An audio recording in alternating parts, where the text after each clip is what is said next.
Hello student, पिछले video में हम लोगों ने समुच्चय, उसके प्रकार और उसके क्या क्या नियम है उसके बारे में जाना। आज हम लोग एक्सरसाइज 1.2 का क्वेश्चन देखेंगे।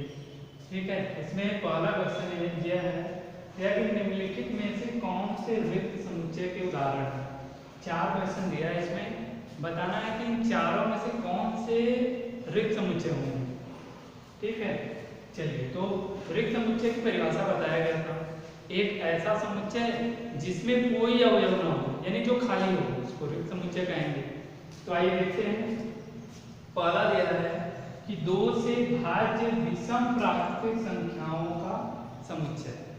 ठीक है, तो सॉल्यूशन देखते हैं। फर्स्ट तो कह रहा है 2 से भाज्य विषम प्राकृतिक संख्याओं का समुच्चय।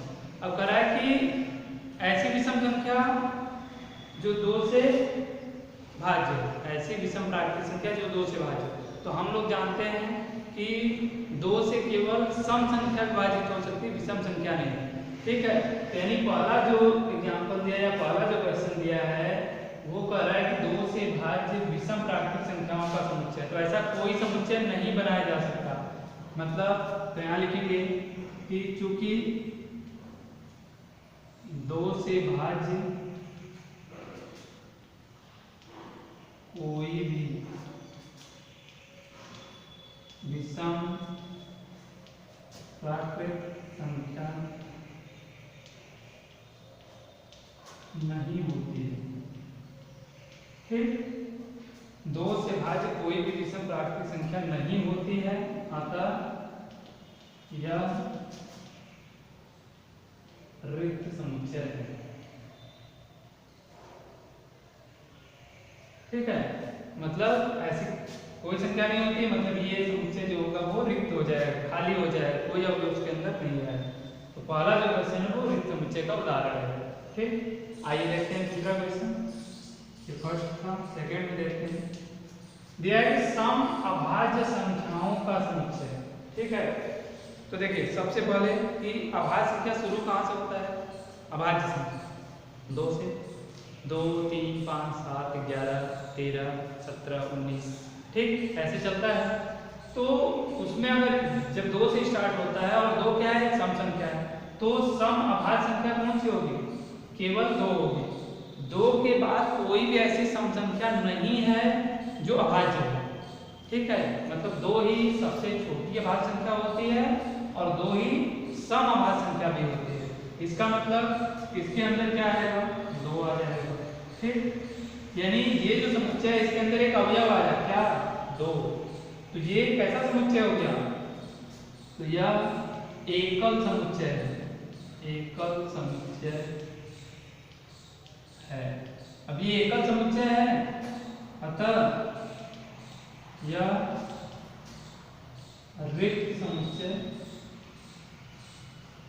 नहीं है। ठीक ना, ये एकल समुच्चय, ये रिक्त समुच्चय नहीं है। तीसरा देखते हैं। करे यक्स सच दैट, मतलब यक्स ऐसा है कि यक्स एक प्राकृतिक संख्या है, x 5 से छोटा है और साथ ही साथ 7 से बड़ा है। अब देखिए ये क्वेश्चन थोड़ा अच्छा है, इसको ध्यान दीजिए कि कह रहा है कि x के स्थान पर वह संख्या रखना है जो 5 से छोटा हो और साथ ही 7 से बड़ा भी हो। 5 से छोटा, 7 से बड़ा, क्या एक ही संख्या, कोई ऐसी संख्या है जो 5 से छोटी और 7 से बड़ी हो जाए। ऐसी कोई संख्या नहीं है जो एक साथ या एक ही समय पर 5 से छोटी भी हो और 7 से बड़ी भी हो।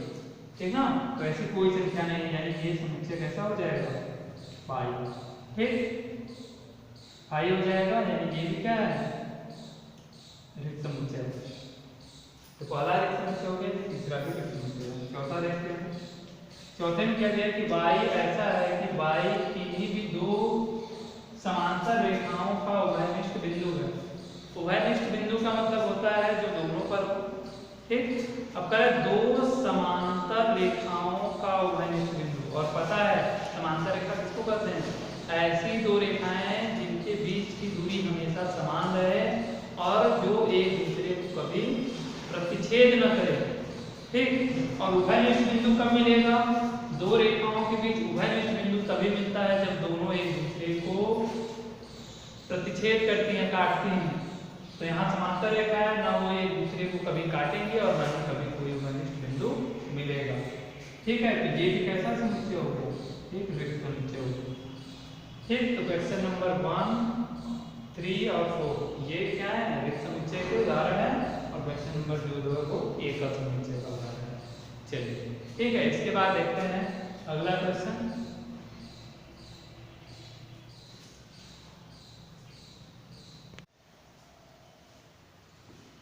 चलिए देखते हैं क्वेश्चन नंबर 2।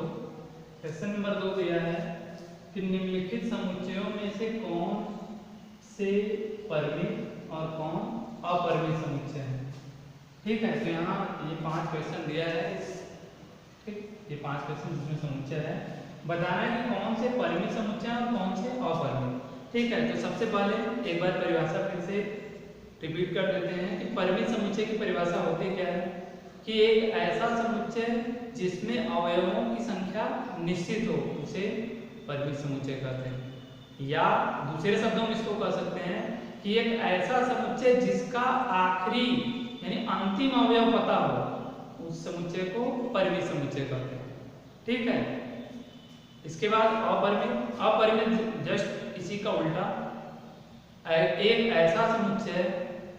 ऐसा समुच्चय जिसमें अवयवों की संख्या निश्चित न हो यानी अनिश्चित हो उसे अपरिमित समुच्चय कहते हैं।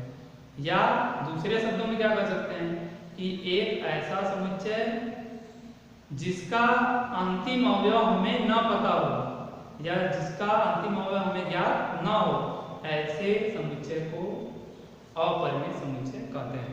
ठीक है, तो इसी परिभाषा के आधार पर देखते हैं इसमें कौन परिमित है और कौन अपरिमित। चलिए सॉल्यूशन देखते हैं। सॉल्यूशन में फर्स्ट करें वर्ष के महीनों का समुच्चय। एक वर्ष में कुल 12 महीने। ठीक, एक वर्ष में कुल 12 महीने होते हैं। ठीक है, अब इसकी संख्या तो निश्चित है कि जनवरी से लेकर दिसंबर तक।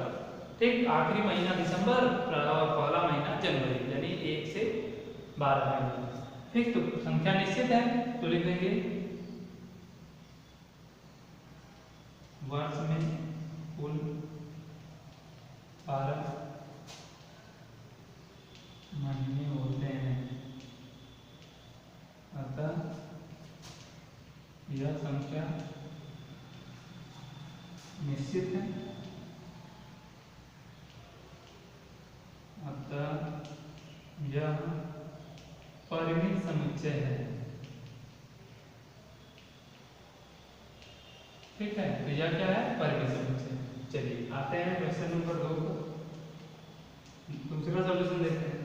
हाँ, एक बात ध्यान दीजिएगा, दिया है कि 1 2 3 और आगे डॉट डॉट लगाया है, और जहां भी ऐसे अंक लिखकर डॉट डॉट लगा दिया और आगे कोई अंक न लिखे यानी ब्रैकेट बंद हो गया और इधर कोई संख्या नहीं लिखा है, 1 2 3 लिखा गया, उसके बाद डॉट डॉट लगा दिया गया, लास्ट में कोई संख्या नहीं लिखा गया, ब्रैकेट बंद हो गया, तो इसका मतलब है कि ये एक अपरिमित समुच्चय है। मतलब 3 के बाद भी और संख्याएं आएंगी और कहां तक आएंगे ये नहीं पता, तो ये कैसा समुच्चय हो गया, अपरिमित।